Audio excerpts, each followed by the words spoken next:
నేను ఇప్పుడు ఈ పైన చూస్తున్న డిఐవైని అయితే ట్రై చేయబోతున్నాం. చలో లెట్స్ స్టార్ట్. ప్రత్యేకంగా ఈ డిఐవై కోసం నేను బాహుబలిలో దేవసేనలాగా ఒక కొమ్మనైతే సంపాదించాను. అండ్ నేను ఇక్కడ కొన్ని క్యాండిల్స్ అయితే తీసుకున్నాను.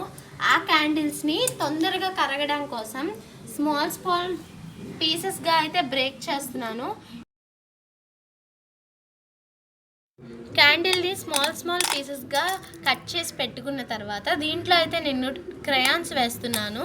ఎందుకంటే ఇక్కడ నేను కలర్ క్యాండిల్స్ అయితే తీసుకోలేదు, వైట్ తీసుకున్నాను కాబట్టి ఇక్కడ నేను 2 కలర్ క్రయాన్స్ అయితే యూస్ చేస్తున్నాను, పింక్ అండ్ ఆరెంజ్. ఆ పింక్ అండ్ ఆరెంజ్ వేయడం వల్ల ఒక న్యూడ్ షేడ్ అయితే వస్తుంది. సో ఇప్పుడు దీన్ని డబల్ బాయిలింగ్ మెథడ్లో మెల్ట్ చేసుకోవాలి. దీన్ని డబుల్ బాయిలింగ్ మెథడ్లో కరగబెట్టుకోవడం కోసం స్టవ్ హైలో పెట్టుకొని వాటర్ అనేది బాయిలింగ్ చేశాను. ఒక 1 మినిట్ ఆగాక క్యాండిల్ వ్యాక్స్ అనేది ఆటోమేటిక్గా మొత్తం కరిగిపోయింది.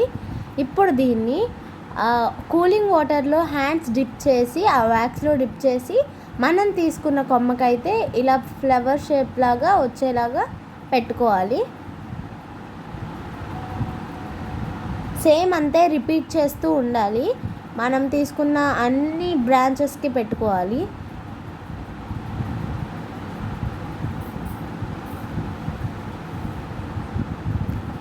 వాటర్ కూలింగ్ ఉంటేనే మనకి ఫ్లవర్స్ అనేది బాగా వస్తున్నాయి, లేకపోతే ఫ్లవర్స్ హ్యాండ్స్కే ఉండిపోతున్నాయి.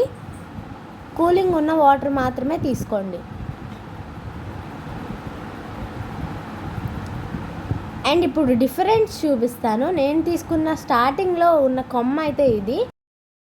ఫైనల్ అవుట్పుట్ అయితే ఇలా వచ్చింది. నాకైతే చాలా నచ్చింది. సో